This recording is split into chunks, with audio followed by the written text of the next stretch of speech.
Hello everyone, welcome back. இந்த வீடியோவில் JavaScript array methodsல சொல்லிட்டு ஒரு மெத்தட் இருக்கு. அதாவது array.prototype.at சொல்லிட்டு ஒரு மெத்தட் இருக்கு. அந்த மெத்தடை தான் இந்த வீடியோவில் கவர் பண்ண போகிறோம். வாங்க வீடியோக்குள்ளே போகலாம். ப்ராக்டிக்கல் திங்ஸ் நம்ம பார்க்கறதுக்கு முன்னாடி தியரட்டிக்கல் திங்ஸ் ஒரு சிலது அண்டர்ஸ்டாண்ட் பண்ணிக்கிட்டோம்னா ரொம்ப ஈஸியாக இருக்கும். சரியா? ஸோ இந்த மெத்தட் மெத்தடுக்கு இன்டிஜர் வேல்யூ ஆர்குமெண்ட்டாக பாஸ் பண்ணுவோம். அந்த இன்டிஜர் வேல்யூ என்னவா இருக்கும்னா இண்டெக்ஸாக இருக்கும்.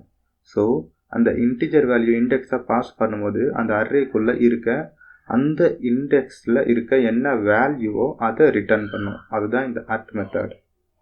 இந்த மெத்தடில் நம்மளால் both positive and negative integers நம்மளால் கொடுக்க முடியும். நெகட்டிவ் இன்டிஜர்ஸ் கொடுத்தோம்னா பேக்லேருந்து அது கவுண்ட் பண்ணோம். ஃபார் எக்ஸாம்பிள் -1 கொடுத்தோம்னா அரேயில் இருக்கிற லாஸ்ட் ஐட்டம் -1 சொல்லிட்டு அதை எடுத்துக்குவோம்.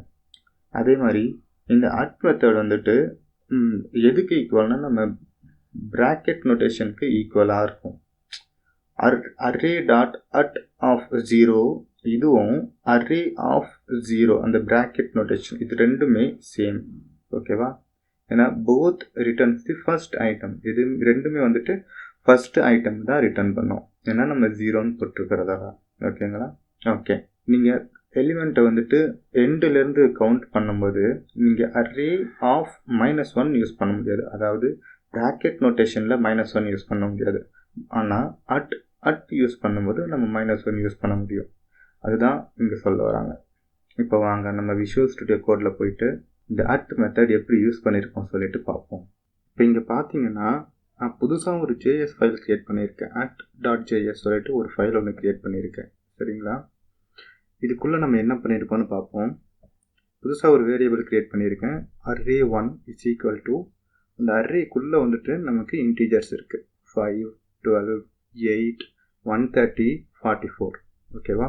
அதுக்கு அடுத்தது புதுசாக ஒரு வேரியபிள் க்ரியேட் பண்ணிக்கிறேன். இண்டெக்ஸ் சொல்லிட்டு இண்டெக்ஸ் = 2. ஓகே, இப்போ இந்த கன்சோல் ஸ்டேட்மெண்ட்டில் பார்ப்போம். இப்போ இந்த கன்சோல் ஸ்டேட்மெண்ட்டில் நம்ம இண்டெக்ஸும் இந்த அரே யூஸ் பண்ணும்போது அந்த இண்டெக்ஸில் என்ன வேல்யூ வருதோ அது பிரிண்ட் ஆகும்.